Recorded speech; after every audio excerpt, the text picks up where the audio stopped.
Good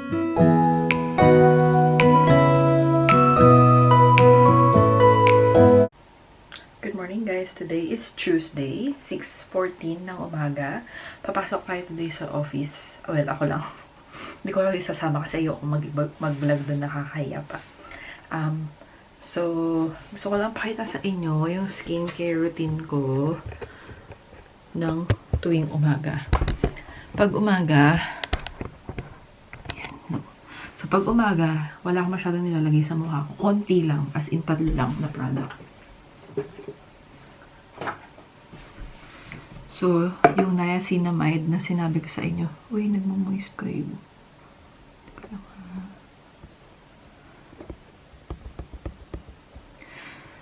So, yun. Yung niacinamide na pwedeng gamitin twice a day. So, ginagamit ko siya sa umaga. Tsaka, Olay na moisturizer. And, hindi mawawala dito sa New Zealand, particularly yung sunscreen. Ginagamit ko tong by, hindi ko alam paano basa. Korean sunscreen siya. So, yan ang product natin tuwing umaga. Noah's awake. Oh, what's up, boy? I need it. I'm just gonna bring this to Daddy. I'll be back. Chop chop. Bye bye. So, ngayon, magme-makeup tayo ng mabilisan. I have mga 15 to 20 minutes para gawin yung makeup ko. Okay. So, papasok ako sa office today kasi meron akong off-site meeting kasama yung mga bago kong magiging team. So, di ako official ng opisina. Grabe ka. Mag-makeup na muna ako. Kasi I only have 15 to 20 minutes para gawin tong makeup ko.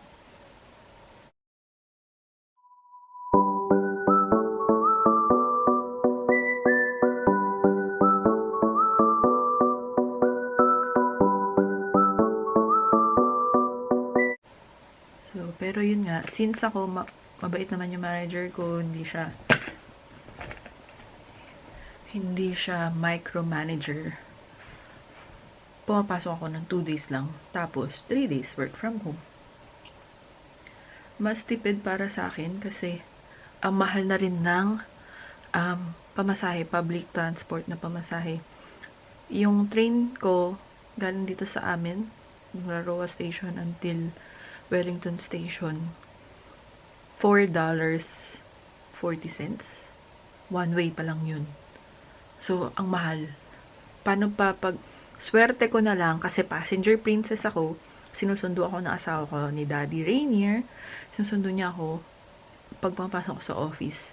So, nakakatipid ako ng pamasahe pa uwi. Hindi ako nagbabayad. So, ibang bayad.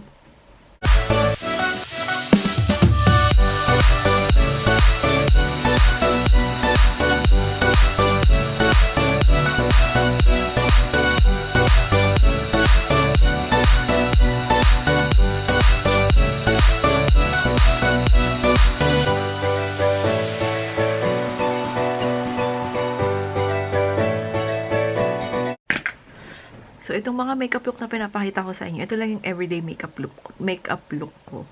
Hindi na ako kung ano-ano pa. Hindi ako nag-eyeshadow. Yung mga ganon, eyeshadow, mga pangmalakas ang mascara, hindi na ako nagaganon. Kasi, naiirita yung mata ko after a long day sa work. So,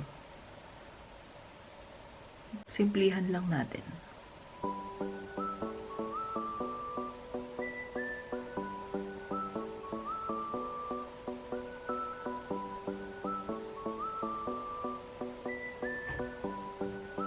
Gamitin ko tong mascara. Foundation na to, liquid foundation. Ayan. Nakikita nyo ba? Ayan. Ayan. Kasi medyo light siya sa skin tone ko. So, hahalo natin siya sa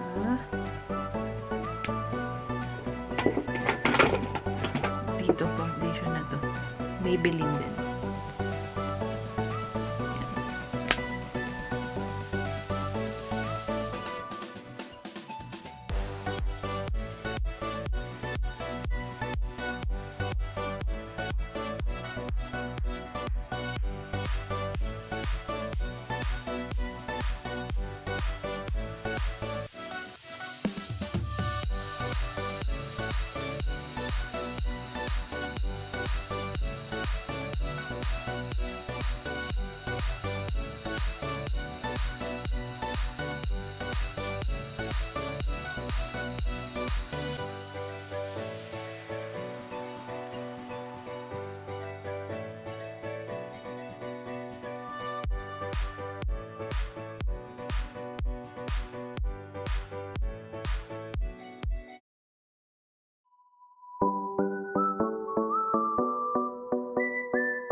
Linisan ko lang kasi sobrang pangit ng pagkagawa ko. Tsaka ang kapal. Parang Betty Lapia na tayo dyan, sis.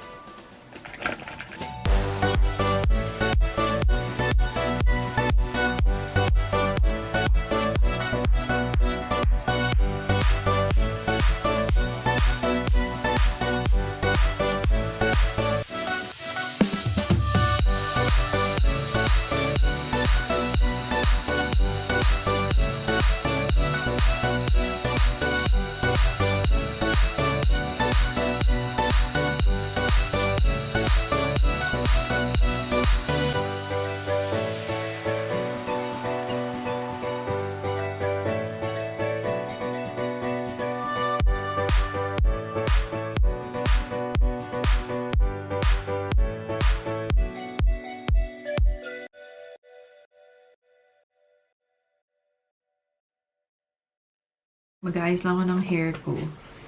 Planchahin ko lang.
Check ko yung kilay ko talaga.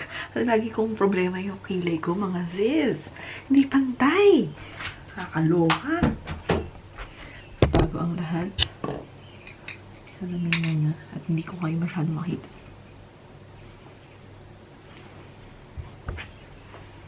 Yan. Etong room ni Noah, dati namin tong room. Since kami na lang tatlo, pinag-room na namin siya mag-isa. Tsaka 7 years old na siya, mga zids. So, kaya naman niya na. Kailangan na niyang maging independent. Di ba? So, for today guys, ihahatid tayo ni Daddy kasi work from home siya. At hatid muna natin si Noah sa school. Pero maya-maya pa tayo aalis. Kasi 9 o'clock pa naman yung call time ko sa trabaho. Tapos, susunduin din nila ako later. So, wala akong gagasasing pamasahe for today's video. Makatipid tayo ng $4.40 din. So, yun. Bago tayo umalis, naglalagay muna ako ng out of office sa email ko. Ko na yung out of office ko. Log out ko na. Nakapag-log out na rin ako. Huy! Mag-focus ka, sis! So, okay na. Nakapag out of office na ako. And then, we will leave soon. Atin na namin si Noah, guys. There's Noah. Sobrang lamig. 4 degrees lang. Pakita ko sa inyo yung...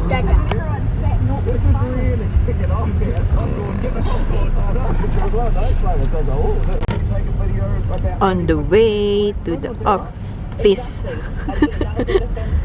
Pero traffic pa, guys. 8:30 na. Traffic pa. Pero mawawala din yan maya-maya ng mga 9 a.m.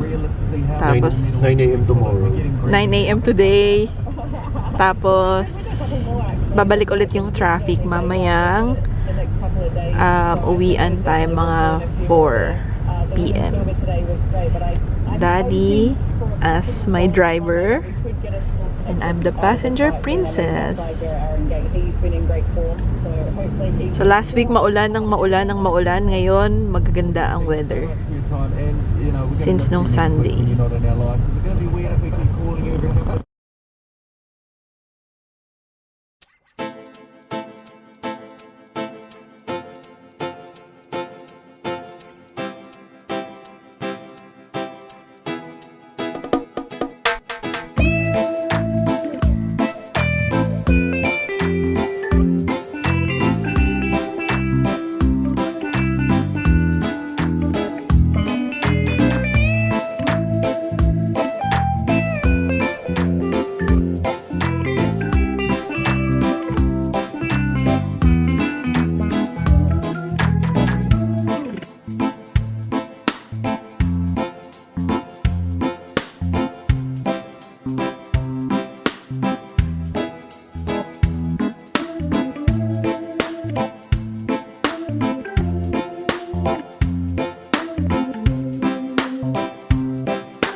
Hi guys! Today is Friday, 11:21 ng umaga.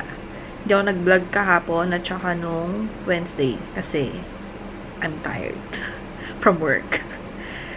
Nagluluto ako ngayon ng kaldereta. Pinapalambot ko yung beef. Tapos mamaya papakita ko sa inyo kung paano ko siya lulutuin ng isang buo. Pinapalambot ko lang muna siya. So guys, nakapagluto na ako ng adobong sitaw. Sarap! Saka yung pinapalambot ko ng beef. Pag natuyo-tuyo na siya, saka natin igigisa yung bawang tsaka sibuyas. Saka natin simulan yung process ng pagluto ng kaldereta. Mabilis na lang yan. So, habang hinihintay natin lumambot yung beef natin at matayo ng konti, maglilisa muna tayo na i-grocery natin for tomorrow para sa 2 weeks na grocery. Tingnan natin kung anong kulang, anong kailangan natin.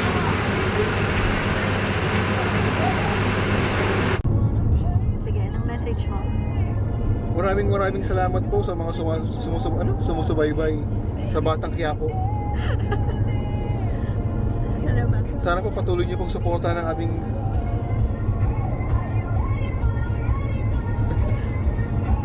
ano ba yun, ang aming ano?